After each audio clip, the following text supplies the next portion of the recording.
This video is brought to you by Nebula. Last Friday, Trump's Treasury Secretary nominee, Scott Bessent, appeared before the Senate for his confirmation hearing. In what was an otherwise confident appearance, Bessent struck a note of caution when talking about America's public finances, warning that America's massive debt pile meant it would be, quote, hard-pressed to borrow its way out of another crisis, and vowing to, quote, get our fiscal house in order. Bessent's comments went down well with the markets, with Treasury yields falling slightly in the subsequent hours, but long-term borrowing costs are still at a post-2008 high, and America's finances look dangerously precarious, especially given Trump's policies will probably widen the deficit further. So in this video, we're going to take another look at America's precarious fiscal position, why things are looking particularly tough for Trump, and how this might all end.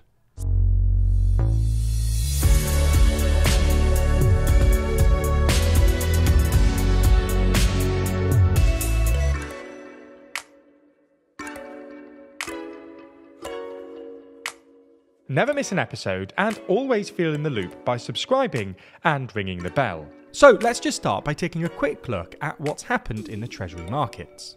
In short, over the past few weeks or so, the cost of longer-term treasures, i.e. US government bonds, has fallen quite markedly, which means the yield, i.e. the interest rate that the US has to pay to borrow, has increased.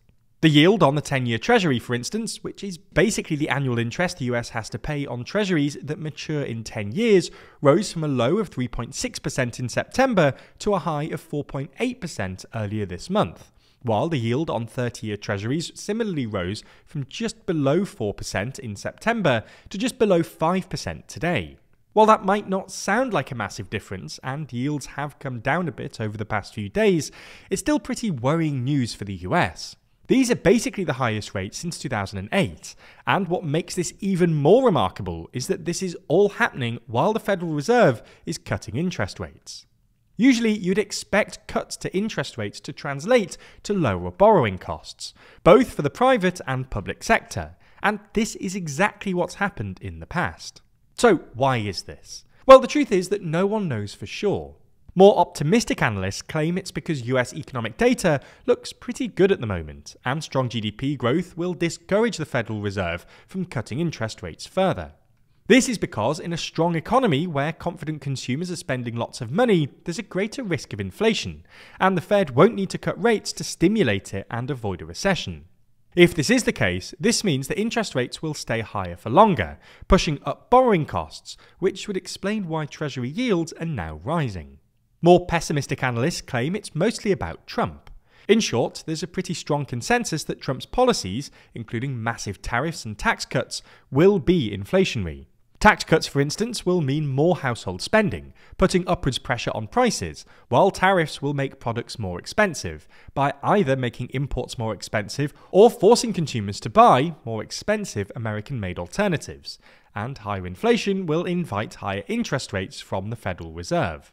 There's also some data to suggest that this has been partly driven by foreign central banks, who generally like holding long-dated bonds, selling their treasuries because they're worried about the possibility of being sanctioned by a future Trump administration.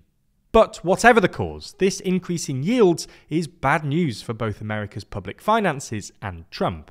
As we've detailed in previous videos, America's debt-to-GDP ratio has been rising pretty steadily since really the 1980s, and is now at 123%, one of the highest in the world. Nor does it look likely to come down anytime soon. Largely thanks to a series of big spending programs like the Inflation Reduction Act, the US ran a deficit representing about 6% of GDP last year, and this will probably get even bigger under Trump, given that he's committed to extending his tax cuts and has yet to detail any spending reductions.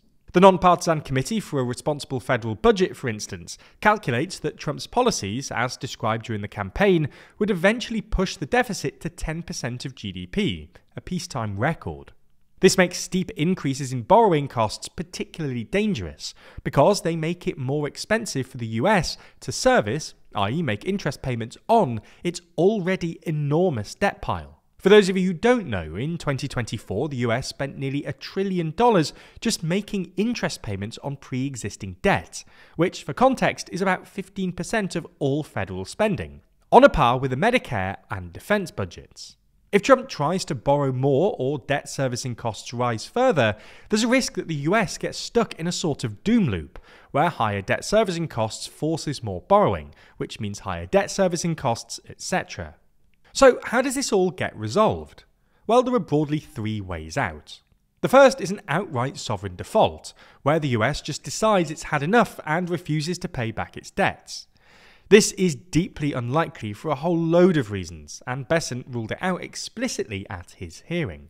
The second is some sort of fiscal consolidation.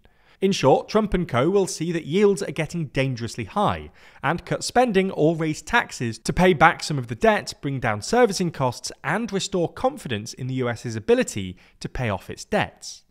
During his hearing, Bessent signalled that he would focus on spending cuts rather than tax rises, arguing that the US had a, quote, spending problem, and that the Inflation Reduction Act, which provides generous subsidies for certain energy-related industries, was wildly out of control.